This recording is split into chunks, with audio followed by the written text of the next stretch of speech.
Hey everybody, what's going on? Helmlight here, bringing you another video from Grab the Lantern today. Today I wanted to talk about winning lane and the misconceptions behind it, because there are a lot of people who are willing to claim that as long as they took their opponent's tower before their opponent took their tower, that they won the lane. And that's just patently untrue.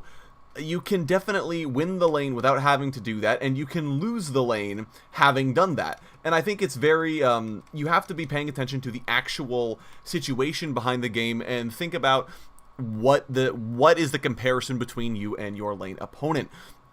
It's not as simple as just killing the tower first, because sure, you catch your opponent on a bad back, and you're playing Yasuo, so you have a lot of attack speed, you have a lot of AD, you run up, you hit their tower a bunch, and it dies. You didn't win the lane, though, because you're 0-3, they've killed you 3 times, they have double your CS, and they've roamed bot lane to help their bot lane out, right? They won the lane. It doesn't matter that you killed the tower, it doesn't matter that you were able to take that before yours went down, you still lost the lane. What's more important to be looking at in lane is not whether or not you killed the tower, but whether or not you are comparable to your lane opponent or beating your lane opponent in some way, whether that's kills or CS or even in roaming plays that you've made. Because the biggest mistake I see people make all the time is that they absolutely dominate somebody in lane, they're annihilating them, but then when their opponent starts playing smart and stays under their tower and just gets whatever CS they can, instead of trying to exert their influence on the rest of the map,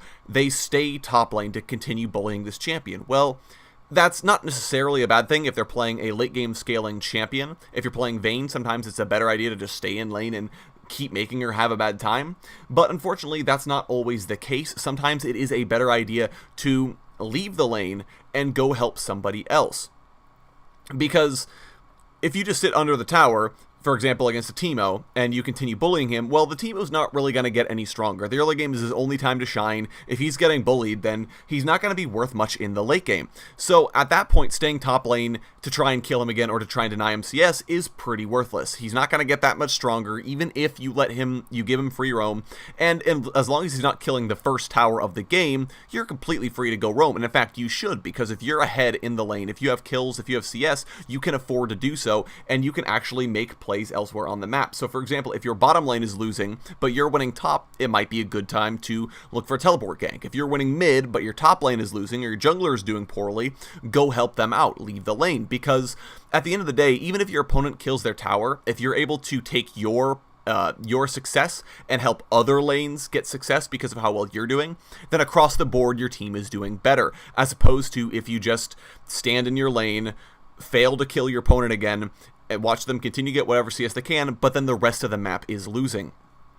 So instead, you should be looking at things like CS totals and how the rest of the map is shaping up. If the rest of the map is winning, sure, by all means, stay in lane, try to take their tower first. You may as well. There's no reason for you to roam. However, if there is another lane that's doing poorly, you may want to think about going up.